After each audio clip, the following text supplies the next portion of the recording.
Good afternoon, welcome to Toffee TV. It is the Daily Live. It's Monday the 23rd of June. It's a week till all the contracts expire. And we still haven't had any information about Seamus Coleman, Adesina Gay, Dominic Calvert-Lewin or Michael Keane. All still up for grabs for everyone. Come back onto them in a minute, but one player who may well be leaving a club when his contract expires next week and joining Everton is Kenny Tete. It's only 6 years since me and Piff did the video suggesting Everton should get him, so it happens in the end. Kenny Tete, free transfer. I think we spoke about him the other week as one of an option who was up for grabs. How do you feel about this? 29, he's 30 in October, I think, but loads of experience. Yeah. Bit worried about the his injury situation. Okay. I think he's missed a hell of a lot of games. Played 22 Premier League games last season for Fulham. See, that strikes me as strange that Moyes would go for a player who is of his age with a contract of that length. Now, obviously, you'd need a contract of that length to get him, because I think Fulham offered him 3 years. Yeah. As a player, I think he's a really good player. I think he's really exactly what we need in terms of someone to come in and grab hold of the position. But I'm just a little bit like Underwhelmed. Not underwhelmed, just a bit unsure of. But if you want someone to grab hold of the position for a period of time to bring in maybe a younger player, is he the right fit? That's all. That's all. It's just, is he the right fit? Knee injury last year. He's had groin problems in the past. He's had Achilles problems.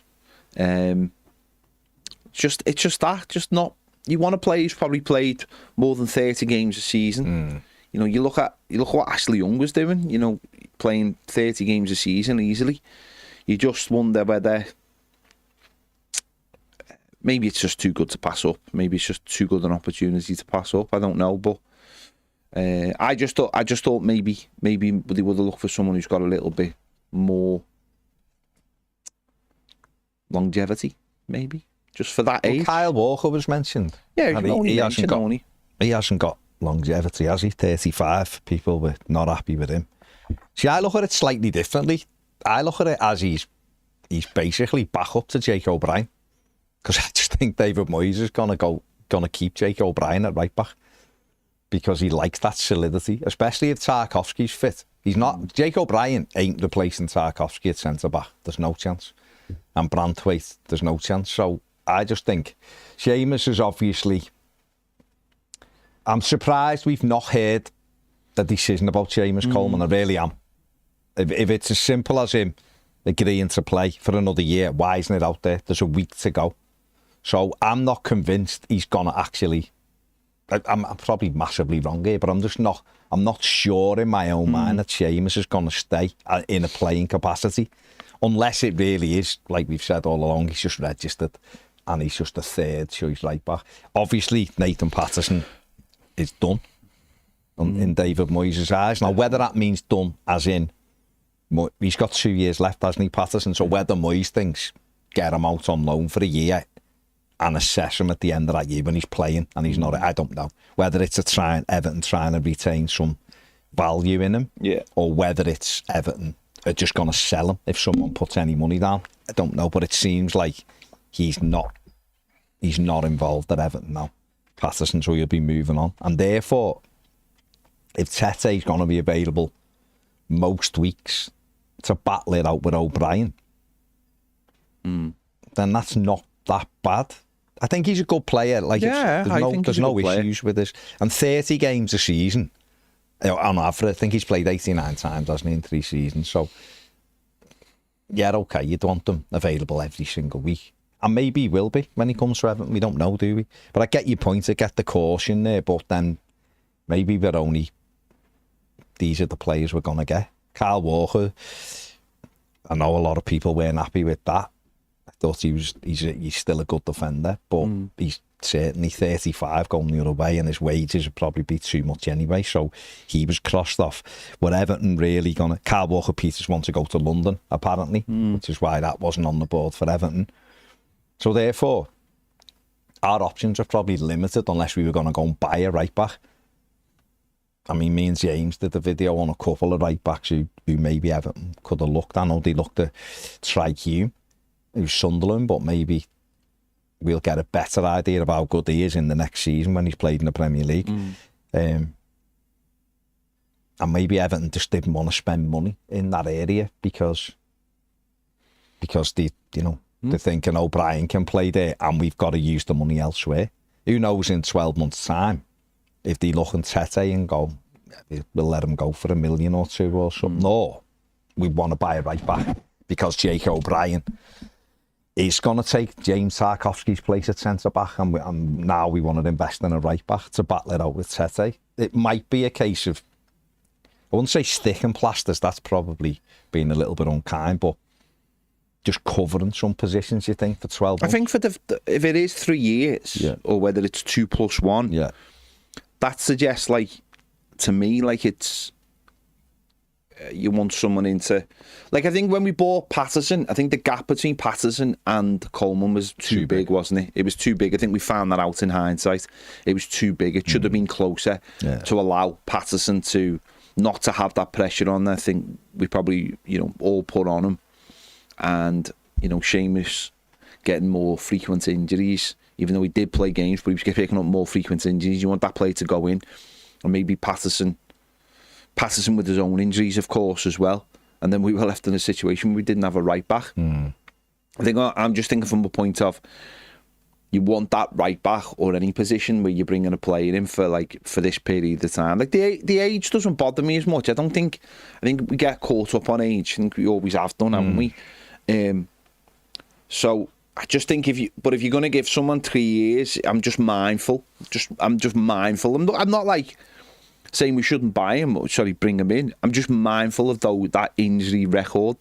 But it is what you are going to use him for, isn't it? It is, are you going to say, well, you're going to play a certain type of game, and then when it's Everton have to play a game where maybe they're playing a little bit more of the low block, that's when you've got Jake O'Brien to go in at right back. But as I said, I think he's a really good player. Obviously, we mentioned lots of times on the channel, and it makes sense. It makes sense to bring someone in like that to get. It's not 3 years. It's not a stopgap at the end of the day. No. But it does allow, and we've said this in the last few weeks. It does allow us to start making longer term plans that maybe we haven't been able to make yet because we know that the team behind the team didn't come into play till Friday when it was announced, and even a couple of them aren't coming in straight away or not officially in straight away. So it gives us just that little bit more time, and we're going to. We said as well, these are the easy wins, aren't they? You get these tied up. These are the easy wins. You get a couple of these or 3 of these in, and the varying ages or whatever. It gives you that little bit of experience that maybe we've just lost out of the squad.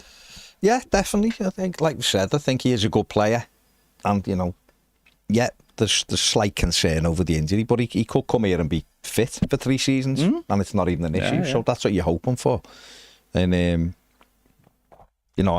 I'm looking more. I'll be honest, I'm looking more at the left back. We'll come back onto that in a second, but I think he's good with the ball, which I think is important. Good attacking fullback. He had 2 assists last season. It's not amazing, but hopefully he can improve there. And I think, like you said, he's got the experience. Played in Holland, played in France at Lyon, and now played in the Premier League with Fulham. And I think been capped 14 times by the Netherlands. So experienced player. I think he's a good pro. I know there's a lot of Fulham fans who are really disappointed that he's leaving and wanted them to stay. And did a bit frustrated because they had offered him a contract. Marco Silva wanted to keep him. So that suggests that he's good to have around the place, and Dave think he's a good player as well. I think you'd always get a bit more of an indication from fans, don't you, in general, of how they feel about players, how well they've done, don't you? You'll always get, you know, people like Liverpool fans having a go at Trent Alexander-Arnold because of the gutter that he's gone. But in general, you get a good feel from supporters about how the player's done for them, and the Fulham supporters, where Kenny Tete is concerned, seem to be quite positive about him, and obviously Marco wanting to keep him. And seeing a comment he'd made last week or a week before, he said he was hopeful he'd stay. Well, you know, therefore, if Everton have got it tied up, I know Alan Myers had said yesterday there's still a little bit of work to do. There always is with these, because obviously if you're free, someone can come in and gazump you at the last minute and give you a bit more money, but we'll see, won't we? And these, I think, me and you spoke about this before, a couple of weeks ago. Or was it last week? It was last week when you were in, sorry. And you were saying the need for Everton to try to get a couple tied up and out there, so that it calms the fire down a little bit, where people are a bit, you know, a bit frustrated. But also it just means more focus can be put on in the attacking areas as well. But overall, for a free transfer, it seems like a good signing. No, he's a good player. It's a good signing. Yeah. As I said, it's just that injury record, just a little bit. It's a lot. I don't know. I thought he played more games. It's weird. Sometimes it's not one injury. It's a combination, isn't it? But it was last year. I think it was a knee injury, wasn't it? So didn't require surgery, which is I think a good thing. Obviously, it's allowed to heal naturally, but it took time. Yeah, all you can hope is you get the best out of them and you manage them right, and you know what you're doing. And as you just said there, with having the backup or with Jake O'Brien or someone who can play in different games, then that gives us an opportunity to swap and change and use them the way they want to use them. Do you think what the other interesting thing as well is, and we didn't really have this, although I think David Moyes did try, or has tried to do this at times, is that the games using more attacking players in a game. There might be some games, say Goodison, won't be any Goodison, will there? Games at the new stadium where we're at home, and he wants us to be on that front foot and stretch the pitch a little bit with your fullbacks, and maybe that's where a Kenny Tete does come in, because Jake O'Brien, we know, has been good in that right back spot, but did do really well at the end of got better and better at centre back, didn't he?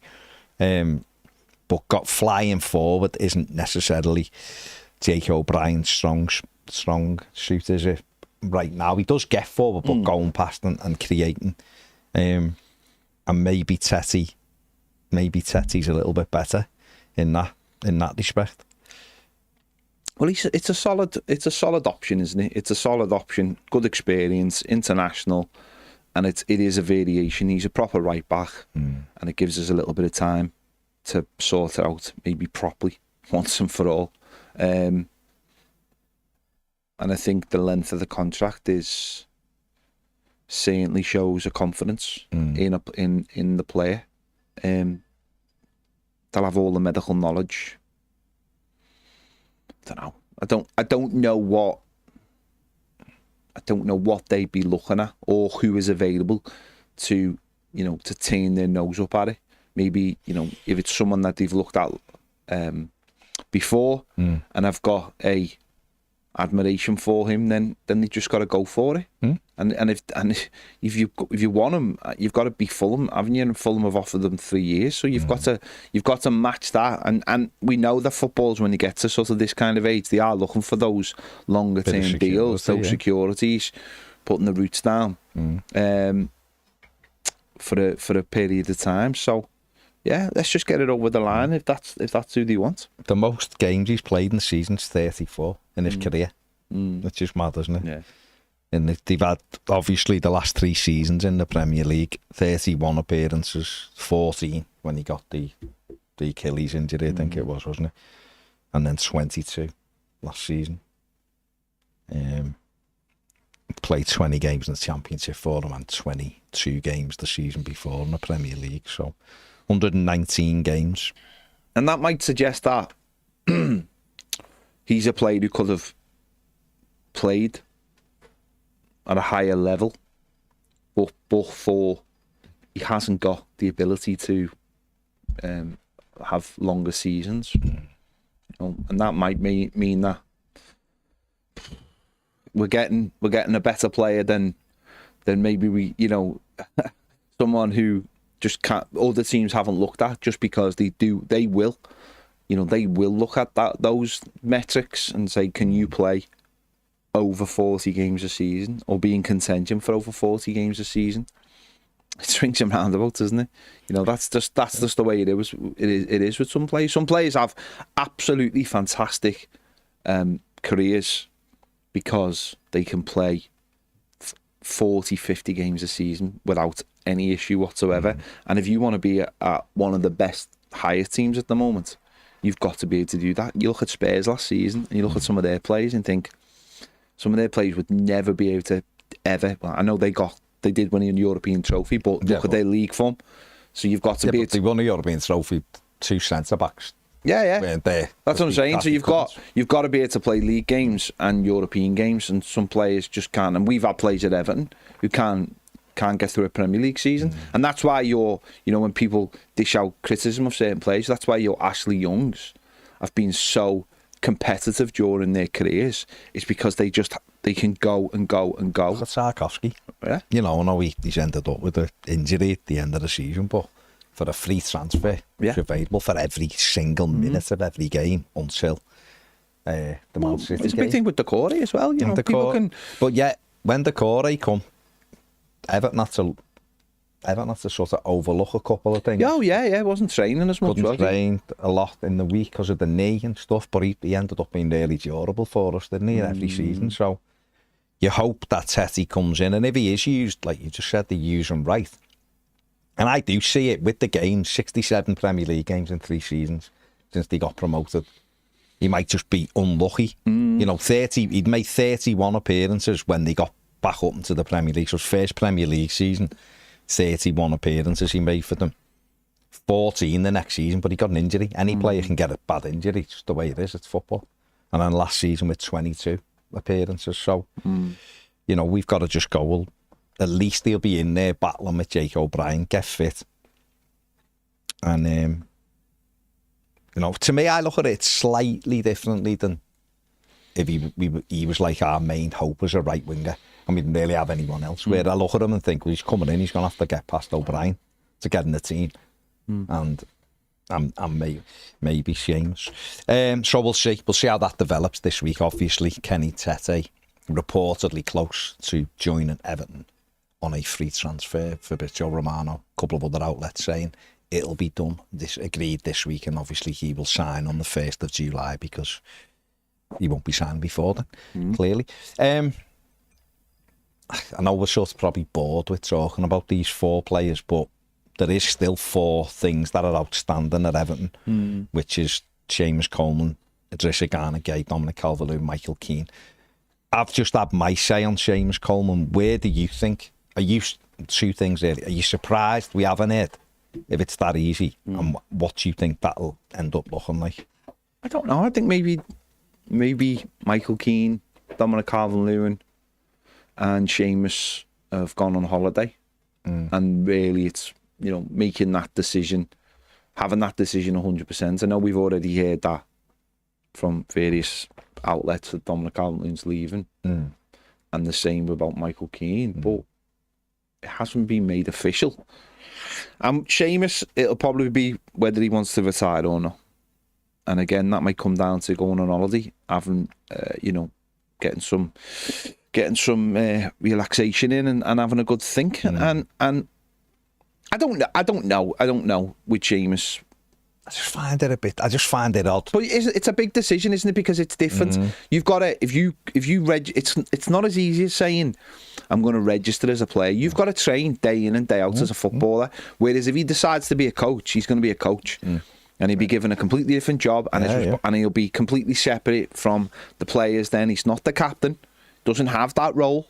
He's not the captain of the football club. The manager therefore might say to him, I can't have you doing those things anymore. I can't have you having those conversations and those, whatever that is, the way it looks. you're a coach now. You have to take a step back. You can say things and do things, but it has to be in a different way now, because people have to look at you in a different way because you have responsibilities. So he has to make that decision. You know, what do I get out of being a player against what do I get out being a coach? Leighton Baines, that decision, he didn't seem to have much of an issue with that decision. But with Seamus, it seems to be, it'll be a little bit more difficult, I think. Baines did step away, didn't he? He'd had enough, I think. He said his body was... Well, that's it, but he stepped away. But that's what I'm saying. He didn't feel like there was any reason for him to hang on. He probably felt the club was in a good place at the time. Amazingly, not that long ago, he probably felt like the club was in a good place and he could make that decision. Seamus might feel like now he can make that decision. But listen, the manager wants him to stay on as a player, so you've got that extra burden as well of the manager making that decision for you, wanting to make that decision. So. I don't really think it matters. You think? No, what I mean is, I don't think he's going to play. Do you know who's the person that will affect more than anybody? Is Nathan Patterson. Because Nathan Patterson, if Seamus isn't registered, what does that do for? Not saying that makes him, but does David Moyes look at the situation for Nathan Patterson a bit more different then, and go, I don't want to lose you now because I've just lost a player there and you're a player I've got for 2 years. I don't know. But I don't think that. I think Seamus, that'll just happen naturally. But obviously, the Sagana gag needs to be sorted out. There was a little bit of talk last week that it's going slower than they want it to go, which is probably where the links in France have come from. The agents wanting to speed it up a little bit. Again, it sounds like years more than money, maybe. It's dead easy for us to sit here and say, oh, just offer him what he wants, but he's 35 and football clubs have to make those decisions. Again, I think it's sensible to offer him 2 years, and I think, what would it cost to replace him? And it's another player you've got to replace if you cannot get it sorted out. So, you know, is it just negotiating tactics from both sides, meeting in the middle, or, you know, I don't know, but that's the one everyone just wants to be done, because you just don't want to lose a player of that quality, that leadership. Get it done. And then, as I just said, Michael Keane and Dominic Calvert-Lewin, they look like they're leaving. They look like they're leaving, and I think most people have made the peace with that. So it's just strange from their ends that they haven't announced it. That's the strange thing.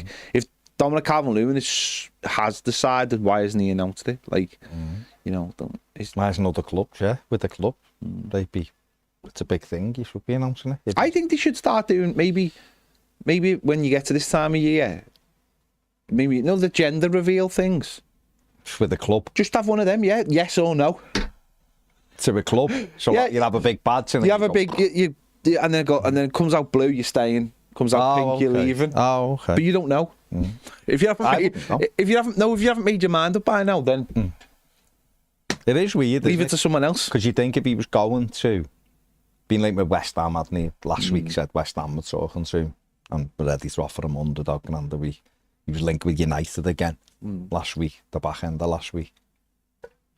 The story saying he wants to move to Italy. Do you think maybe then it's he's not going to reveal his decision to stay or go? His decision will be more where he is going.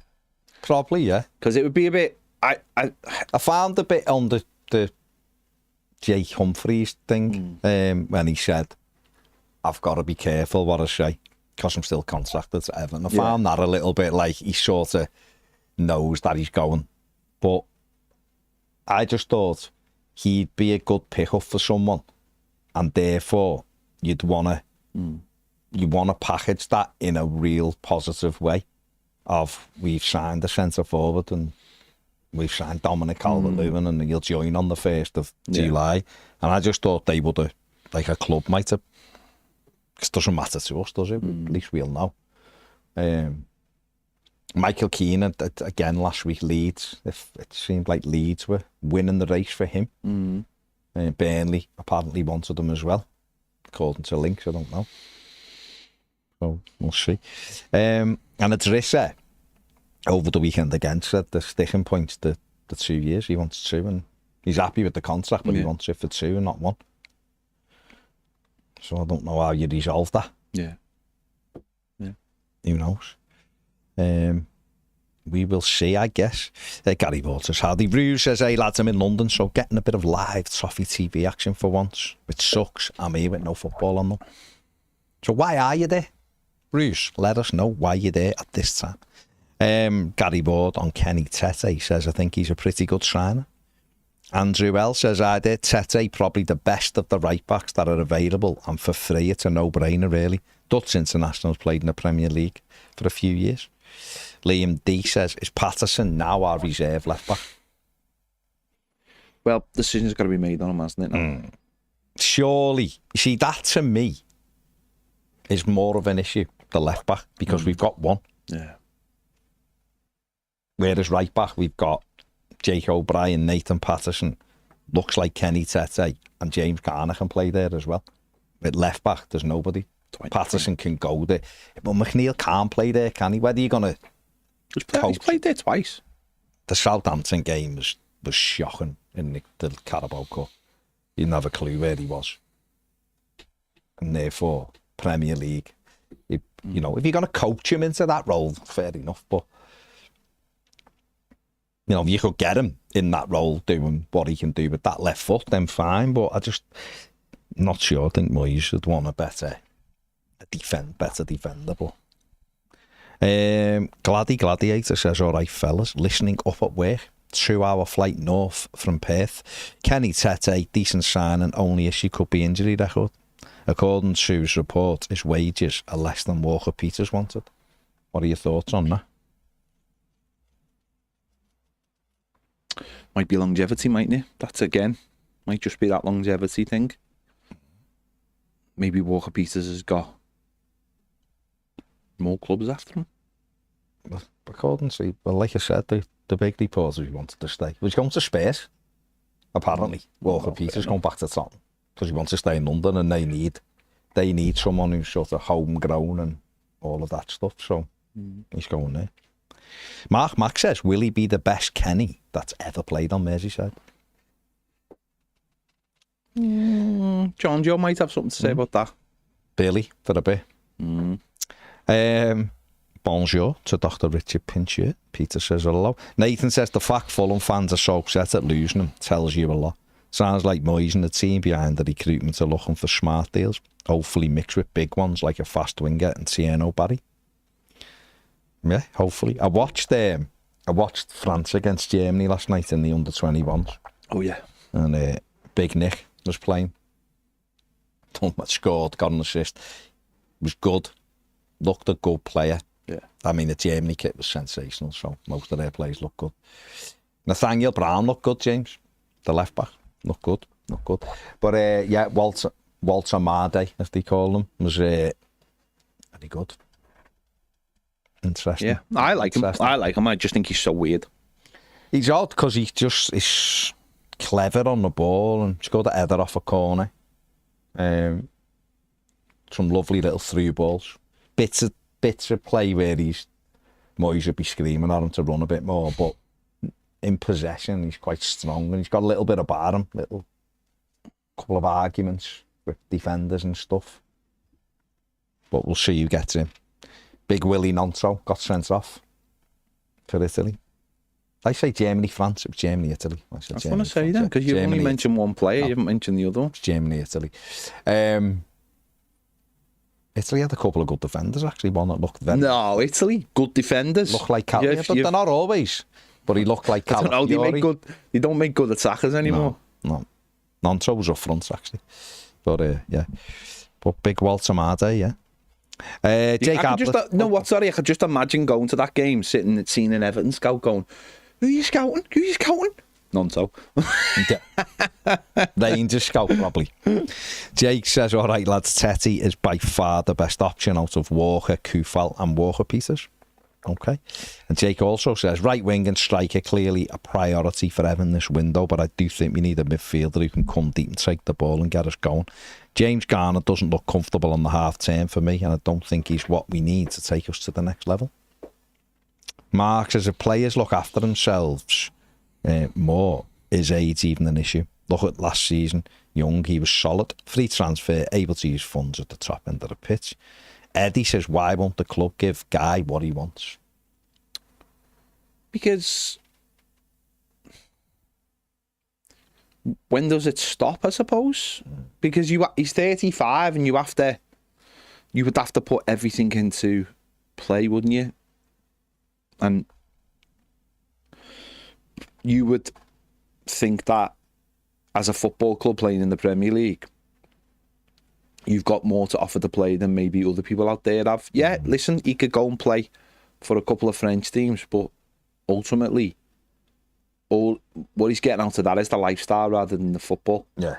You know, and that you know, in maybe 2-3 years' time, he can have that lifestyle all he wants. Anyway, yeah. So it's whether you still want to be part of. There's a World Cup at the end of this year as well. Do you want to be playing in the Premier League going into a World Cup, having that competitiveness going into a World Cup, or do you want to just take a step back and have a lazy one? And it's, you know, don't get me wrong, France isn't. It's not a terrible league, but it's not as competitive every single game.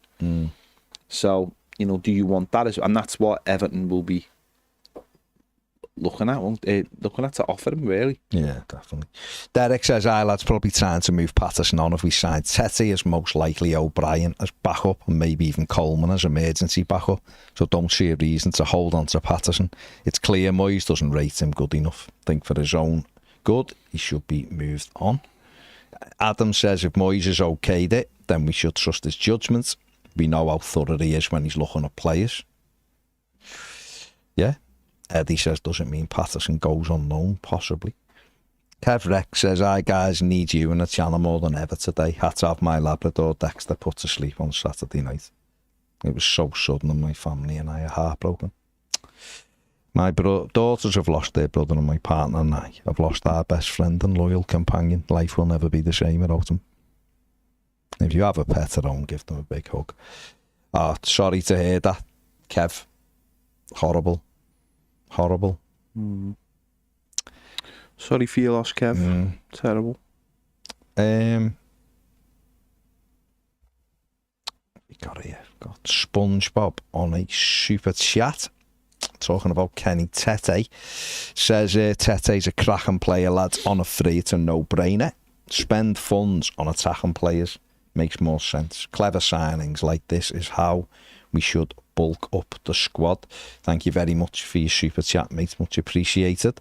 Yeah, listen, I think, you know, someone just made the point, and it's a really good point, that Moyes does look quite thoroughly at these kind of people. Yeah, absolutely. And therefore, if he's satisfied with what he's seen, then why not?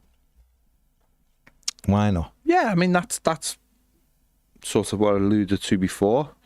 It's very unlike Moyes to be offering a 30-year-old, someone coming up to 30, a 3-year deal who's averaging maybe less than 30 games a season. So yeah, it is very unlike Moyes, but he may have just looked around and, you know, as much as I love David Moyes, we can't just sit here and go, oh, new signing, great. New signing, great. New sign. You have to look at the players, haven't you, and make your own decisions and make your own mind up. Is there something they can see why he gets injuries, or, you know, is there a plan? Will they already have a plan in place to try and prevent injuries? Are the other injuries behind them, and then the knee injury was just one of those things? And because it didn't need surgery, they're happy with that. They're happy that I think he was out for 8 weeks because he didn't need surgery. They're looking at going, well, you know, there's no. It's just an impact injury. It's not something that's going to be lasting. As I said, I think the one that occurred most was, I think he had groin injuries over the course of like three or 4 seasons or something like that. So, because you're always looking for those reoccurring injuries, aren't you, with players? Just put a little poll up to see what people are feeling about it. You're just always looking at those reoccurring injuries, aren't you? Yeah, just to see if there's something. Ones, There's something, you know, when a player comes back from injury, he gets another injury, like, oh, you're just hoping it's not the same one. But as a you know, if you don't dig deep, this would be a good signing. And as I said, just getting someone who can play in that position for the next 3 years, and we need a few of those. We need a few of those players, I think. And the next step for me is, and this is what's got to be done, is you're looking for a long-term replacement. You're looking for that. You've brought the fella in, yeah, but you're looking for his replacements already. You're looking to get the next one in, the next right back that you can bed in. Maybe you're looking to see, you've got an eye on someone, you're going to watch them this season.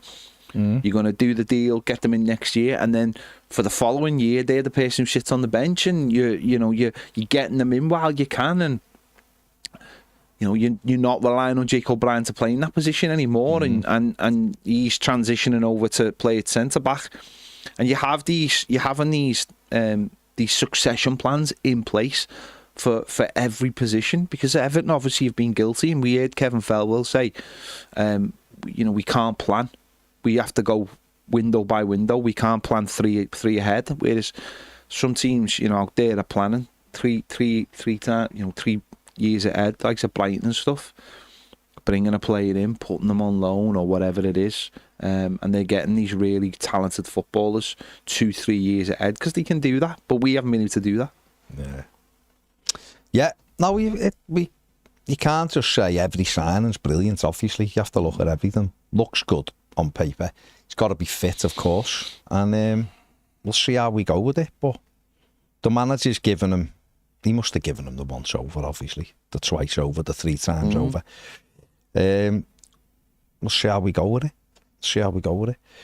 it. Few people wishing Kev all the best, obviously. Where was I just seeing something then? Bap says Tete makes sense to me. Stopgap for the season till we can find a proper replacement without committing funds to that position. And to be fair, he played well against us. Yeah, again, it's all about balancing a squad, isn't it? We've got David Moyes has said on more than one occasion how unbalanced the squad is. Now I'm looking for the balance to be added on the left hand side. You know, we get a left back in. Then you look and go, right, we've got 2 on the left now, which is good, because obviously, you know, Mikalenko gets injured. We're in trouble, aren't we? We're having to play someone on the wrong side. I know Miko, luckily for us, plays a lot of games. But you need someone even to give him a blow sometimes. Yeah. Or if it's a game where we've got to be on the front foot, we just haven't got anyone to play down that side, naturally left-footed. So I don't know, maybe Everton have to commit funds to that. So that's why the right back free. I don't know. We'll see what we do with it, but it's going to be defo interesting to see what he does. But David Moyes is very thorough. We know that, so we'll see. Baps also says Walter Marday looks more rounded than Tieno Barry. I think they're just slightly different, aren't they? Barry is more through the middle. He can play wide right, but he's a bit more of a centre forward, where Walter Marday, I'm only calling him that because that's what you called him last night. He is someone who drops into pockets as well and can pick the ball and run from deep, but he gets on the end of things and can dribble and that. I think Barry's more of a pinning your centre-backs back and going that way. So I'll be honest, I said it, I think we both said it last week, would love both of them. That'd be some statement by Everton to go and get both of them.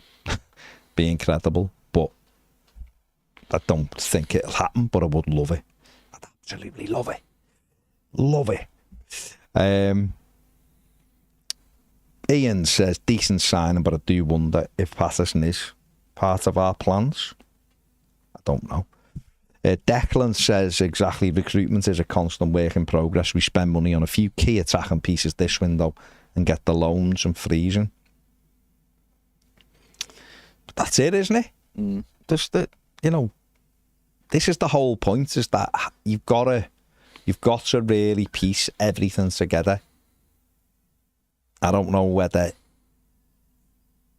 we just simply couldn't do it. You're never doing it, are you? And it's never ever.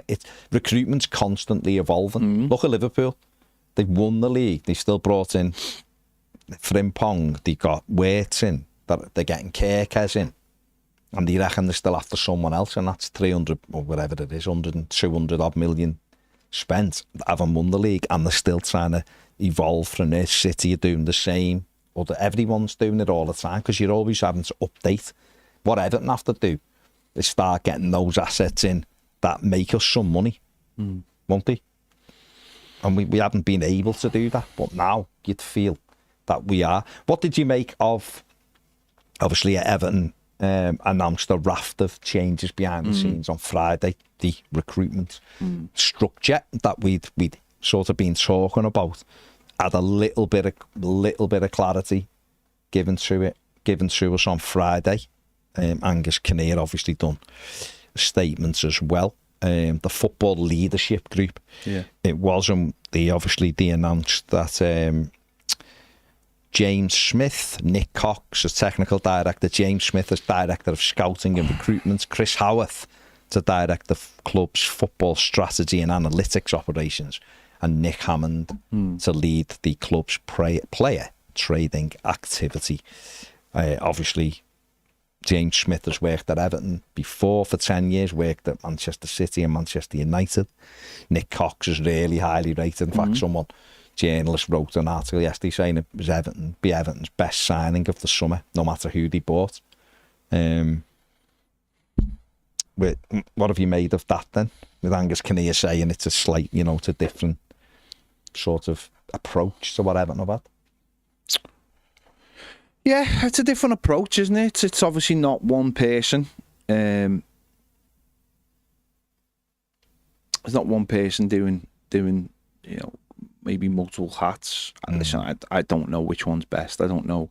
The other one didn't work for us because the club had too many other people who wanted to throw their hat in the ring, didn't he? They wanted far too many people with more power than the director of football started putting their nose in. So let's see how it works. Everyone's got a role, everyone's got their jobs, and they'll come together and hopefully it'll be a good outcome for Everton. Some of it's a bit weird, but in what way? The Chris Howarth thing's a bit weird, but I don't know too much about it, but not that we've bought his analytics company as well. That no one seems to know who he is. But Leeds have used them. Let's see what happens. Let's see what happens. If they're using data, then that's good. No, that's good. That's good. It just seems a bit weird. But no, the obviously Hammond is going to be the guy who does all the negotiations and as you mentioned there, obviously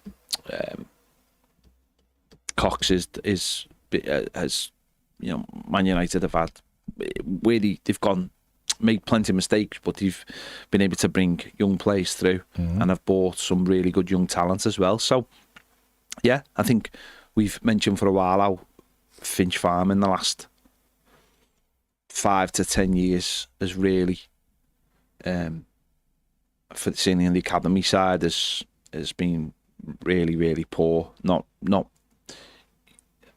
I mean, it's not a case of not bringing players through. We've brought players through in different guises. Obviously, someone like Brantwick, bringing them in young.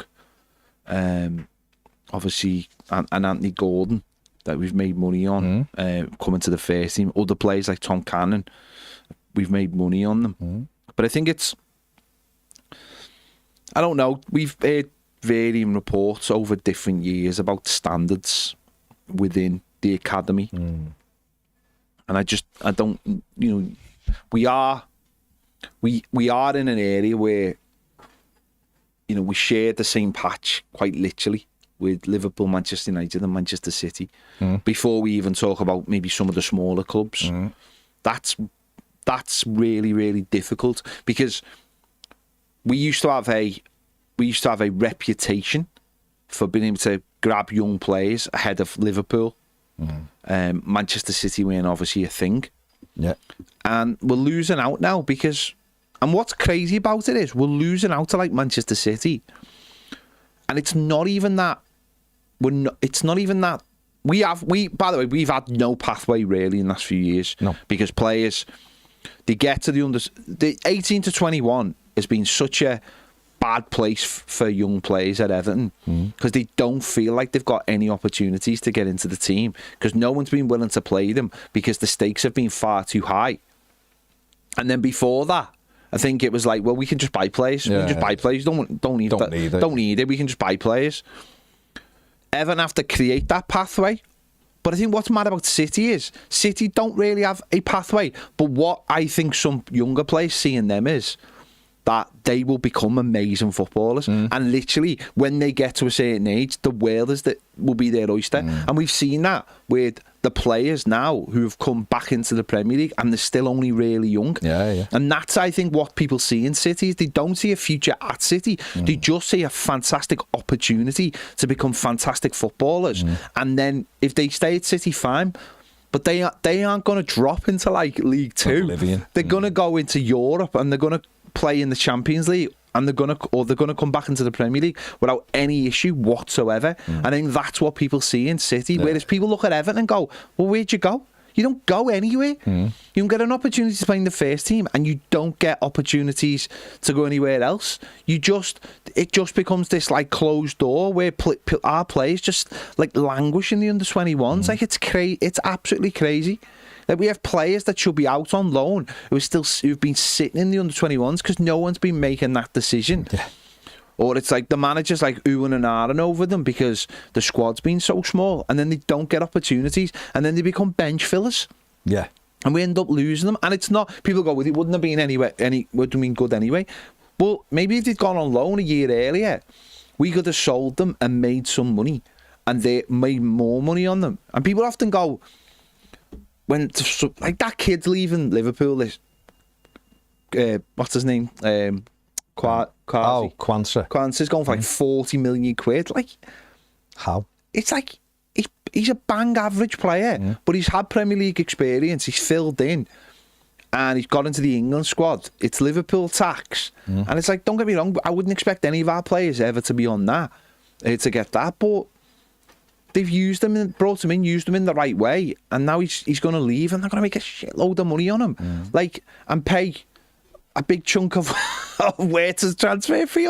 It's mad, and we have players that are like, you hear noise of them like 16, 17, and there's loads of, they're going to be the next big thing, and you're like, they're going on loan, where to? Falkirk, and it's like, Forest Green, and you're like, what happened to, Onyango was supposed to be like the next big thing, and don't get me wrong, he's had injury problems, but they have clearly not looked after his career. They haven't managed it in a way where when he's gone on loan, they've gone somewhere good where they can trust. And it's like, it's been so poorly managed, the whole thing, that needs torn apart. And we've heard about standards. We've spoken to people who've gone in there as an opposition coach and gone, this is not the Everton I remember. Disappointed. This is they're Evertonians and gone, I'm really disappointed with what's happened to this football club. Players' attitudes, players' conduct, the place itself seems a little bit, there's been different. There's been like little silly things where like the car park situations where young players are having to go right down the bottom car park and come up and where the parents go, and like other clubs have really been looking after kids and their parents and stuff, and Everton have been a little bit like, doesn't that, and it just feels like it absolutely needs to be torn to bits and start again, and hopefully that's what happens with this situation. Because the end result is, and this is all that matters, is Everton don't have any players in the first team that have come through from like 9, 10. Like Harrison Armstrong's got a great chance, and that's brilliant. But there's just not been enough No. Not enough whatsoever. So, and if they have been there, then they haven't been moved on to the right place. He's someone like Isaac Price, who was getting talked up, didn't get the opportunities, and ended up just leaving for free. And that these things can't happen anymore. Well, Angela Ryan, who's a YouTube member, actually asks, what do you think the possibility is of Armstrong being part of the first team squad next season? Well, he's got an opportunity, hasn't he? He's got an opportunity to go to America and put a marker down. That's all you can ask. And if they don't think it's right, then make sure that wherever he goes next season is the right place, the right place where he can flourish. Derby seemed like, it was a good fit for him last season, so it's got to be somewhere he'll play, and that means you got to put clauses in contracts that if he doesn't pay, that the people who take him owe us money. Because there will be clubs who want him this year. There'll be lots of clubs. They'll have seen how well he done last season, how he adapted. Definitely, yeah. So there will be clubs, but I mean, the ideal situation is he stays at Everton. But if he stays at Everton, he has to be fighting for a first team place. It can't just be well, he's in the squad and he never gets on. He has to be fighting for a first team place, and that might develop more over the season. But that means there's a plan for him, a plan that he gets minutes. Hopefully he gets minutes in the Carabao Cup early on the season, and then as the season goes on and he grows with first team training, that he gets more opportunities, and that has to be part of that plan. Has to be there for him to do that.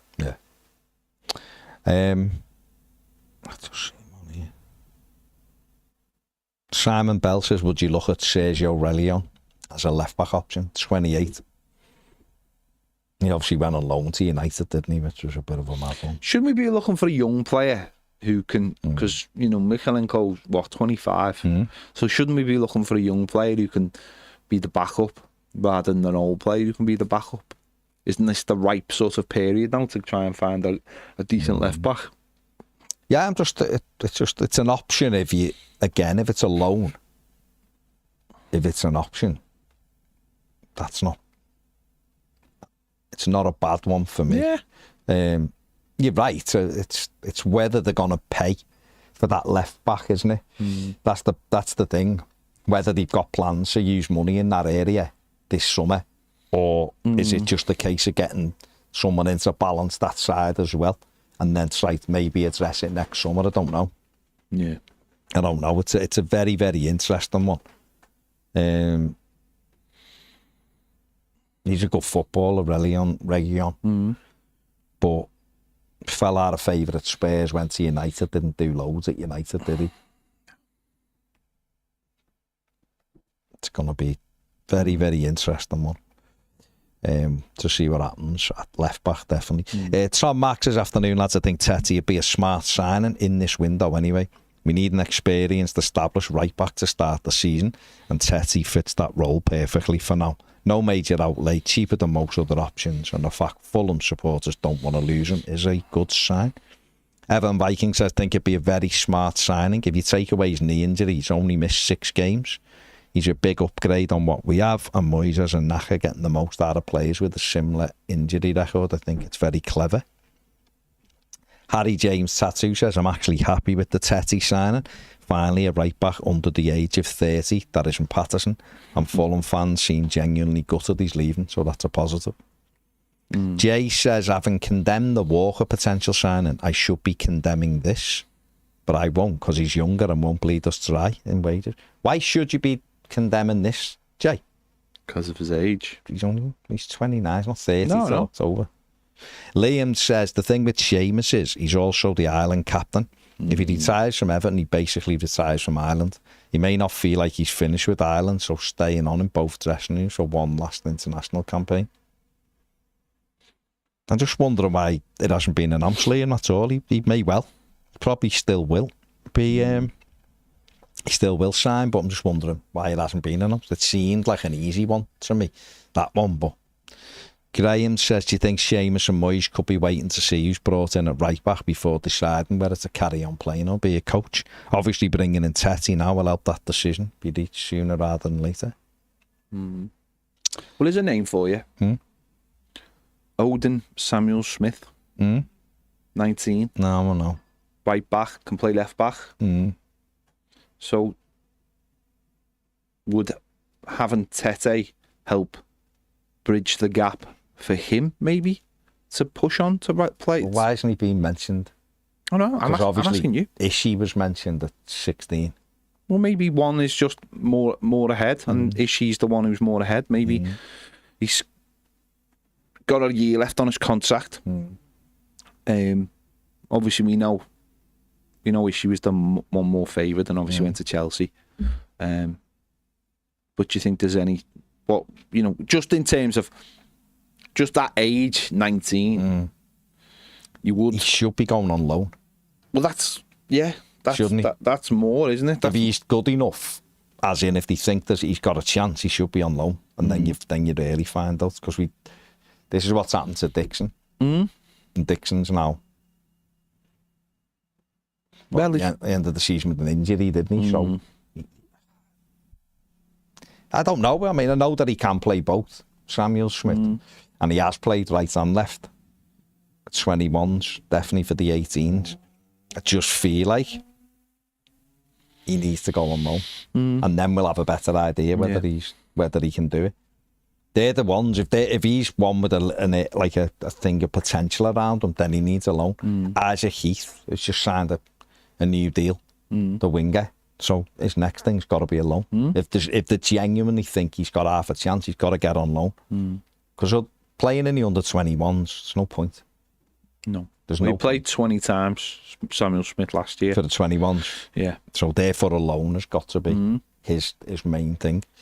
Jonathan Ricketts says Zinchenko, be a good loan. Or buy him, can play centre mid and left back. It's what he'd want, isn't it? Or what he'd want. Good player.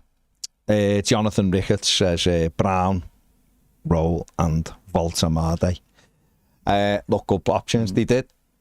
Mail and Roll got the winner last night against Italy. Evan linked with him, of course. Mark Mack says, was Kenny Tete the fella who caused the Leon Everton brawl? I don't know. I'd have to look back. Who knows? Benjamin says, I wonder if they're going to give Taki time to get back to full fitness, so Jake O'Brien and Brantwaite will be the partnership. So Tete could be first choice. I think he's a good son. He may well be first choice. Moyes might want an actual right back there, mightn't he? But I think Jake O'Brien did really well, so it wouldn't surprise me if he keeps him for that solidity that he does like. But you might be right. They're not. I don't know whether they're 100% convinced Tarkowski will be fit for the start of the season. In that case, you want that cover. Now Tarky might be, he looked quite happy in Tuscany or Italy where he was last week with his missus, with his lovely linen pants on. He looked sharp. So hopefully he can get back pre-season and be ready to go. But yeah, Jake O'Brien obviously will be looked at there. Ian the Blue says apparently Garner's been offered 135 grand a week. That's a lot of moolah for a nearly 36-year-old. Yeah. Yeah. Everton Viking says we get him, as in Tete, and he plays 25 plus Premier League games for us. He's playing over half the season, which I think we have more than enough to cover for. Now go and get an attacking left back and start getting some young, hungry players in and some excitement. Bob says, is this, unlike Moyes signing, an indication of how the new chief executive and his support team are the ones leading the recruitment? Yes, Moyes does have a voice. However, he no longer has the final say. I'm not sure. No, I'm not sure about that. It'd be more like Dave. I mean, don't have to find Kenny Tete, do you? Moyes would be well ahead of, knowing about that kind of player, where his contract situation is. Because that's what Moyes would see as part of his job. That's the point, isn't it? That's the difference. Maybe that's the difference with other people. Maybe other managers aren't fully aware of what players out there have got, what they've got left on their contract. You just imagine that Moyes knows all that, because that's just the way he's always been. Paul Davies says, when is the new kit out? Come on, Peds, Bill. I don't know. It's the... don't know. It's blue, I've heard. It's next week sometime, I think. Glenn says, Peter McCarthy, man. is it a case of too many chefs ruin the air-fried meal? I don't think you can't have more than one chef in an air-fried meal. Doesn't make sense. Whether they ruin it or not doesn't come into it. Just doesn't make sense. Not exactly designed for you to have more than one, are they? Steve P says Tete will be a really good signing on a free, instant first choice right back. Definitely improves us. Solid, good both ways. Can also cover at left. Only negative, he's only managed 25 plus games in a season once. Yeah. Derek says, for the past decade, my philosophy about signings is take no notice until they're in the shirt and the scarf. If we signed everyone we're linked with pre-season, it looked like a crowd scene from Spartacus. My only hope is it isn't the usual Everton transfer window, which is like the TV's bargain hunt. Start off carefully considering purchases, then run around in the last 5 minutes and buy anyone. Hopefully not. Kev says, every day that goes by where we bring players in for low or no cost at the back and then can splash the cash to find some speed and goals are good days by me. Okay. Rob says, what's your opinion, lads, on the new kits? I don't like them at all. Not seen any of them. On the artist's impressions, then. What are your opinions? If that's the third kit, I need to see. So, that is just off its head, and I don't know what it is. I don't know what it means. I don't know what it's all about. But shocking, it's got waves on it and everything. Got waves and the other ones might be small ships.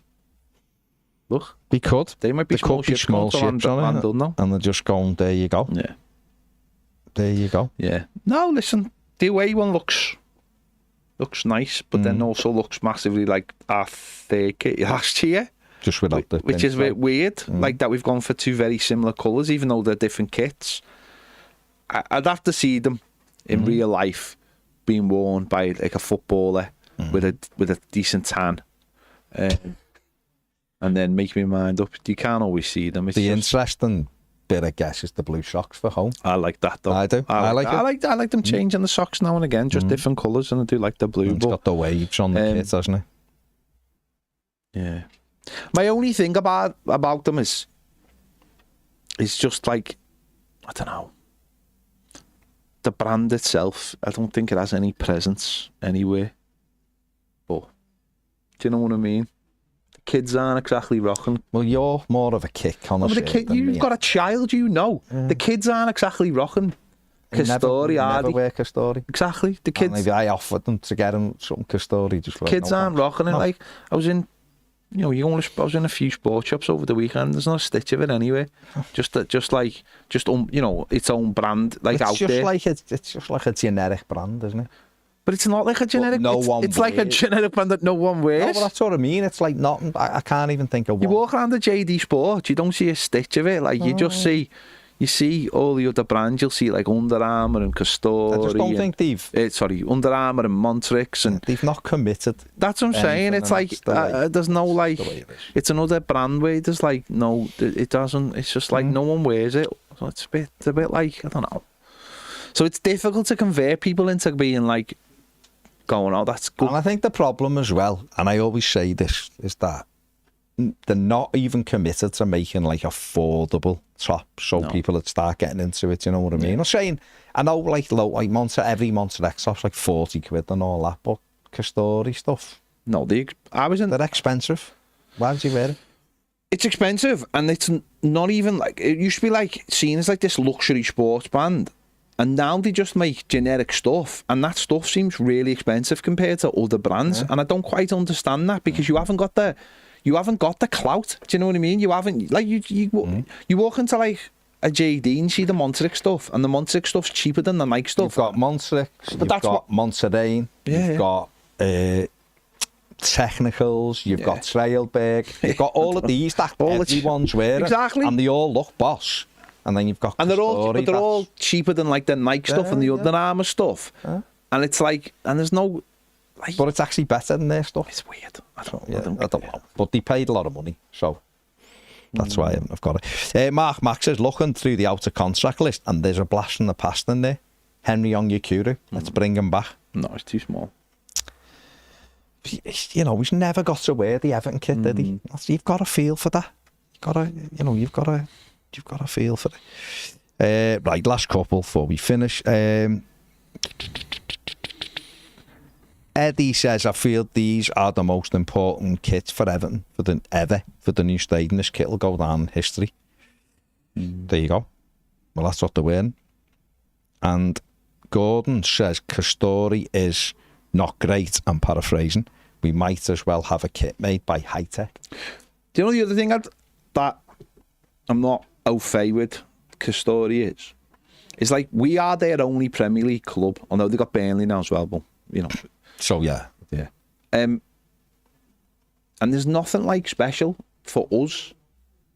There's like, everything just seems like, I don't know. Do you know what I mean? There's like, it's not like, no. I knew it was over when I seen them just with a big stupid like pair of wings on a t-shirt and just Everton written on it. It's like, no, like, because no one would have a huge Nike with a little thing or a huge Adidas thing with a little. No, it's like, just if you're gonna be ours and you go all in on us and you're gonna be like, then at least have some stuff that's just us, just ours, just, you know, make some nice, make the clubs, you're going to be going to club shop and the new, make sure there's loads of gear, make sure there's loads maybe of they will. Listen, go all in on us, but maybe they will. Who knows? They might do it. That might be arranged to do this season. We don't know, do we? If they spoke to anyone, you'd know. SB says a cheaper option is Genk forward Solu Arakadari. Yeah, seeing Arakadari, he's raw, I'd say that, but he looks a handful. He'd be one for me, he'd be one where you brought him in with another rather than just the one. But Carl Byron says contract Dave needs to come back. He does. Yeah. Where are we here? Liam says the kits have an Everton badge on and that's enough for me. Yeah. It's not what sells them though, is it? No, but he's just saying, I think he's just saying he's not that bothered about it, but we'll see, won't we? We're trying to get people in. You're trying to get people to badge, not just buy the badge, but to buy everything, because that all sort of filters into it. But if people don't like the stuff, they're not going to buy it, are they? But again, like anything, you have to see sort of like the kit. You have to see them in the proper artist impressions, designs, or fake ones or whatever. You never really see it until they're out, and we'll see when they're out. But I do, the blue one with like the waves on it, I think the one that you're seeing out, I think that probably is the kit. And it looked all right. It looked something different. What can they do with a blue kit, really? It's really hard to make a home kit that well, this is the other thing of it, though. This is the other problem with this. This is the first time, certainly last season or last summer, was the first time we'd started getting lots of leaks of our kits. We've been very good at keeping it in-house. Yeah. And last year, with even the retailers send them to shops before they were even out, which is mad. And they were on the shelves. We've seen it ourselves. So you're seeing all these leaks, and they're not the quality of the ones, you know, that will be worn.